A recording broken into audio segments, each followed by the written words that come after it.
All right, anyone want to volunteer for answer A? All right, sorry. The open end is open the atmosphere, so it's going to equal the atmospheric pressure, so that's 0. Okay, so the answer that Adam gave was at the end, the pressure is atmosphere. So delta P can't be, so delta P, remember, is how different pressure is from atmosphere.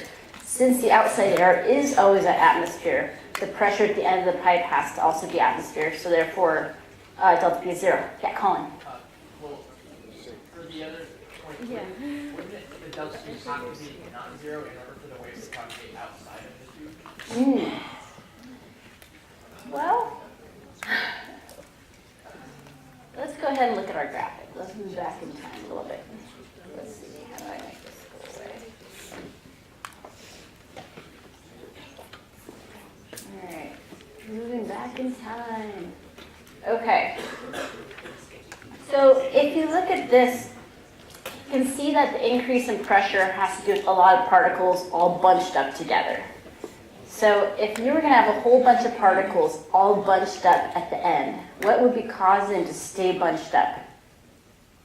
They would diffuse out, right? So remember this pressure wave is a whole bunch of particles bumping into one another.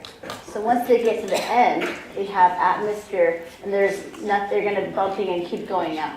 So they're not going to build up right there. Remember, we're talking about a standing wave.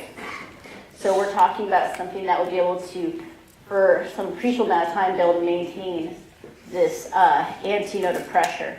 In order to do that, you'd have to have something holding the particles in. And there's just an open end, so it's not going to happen.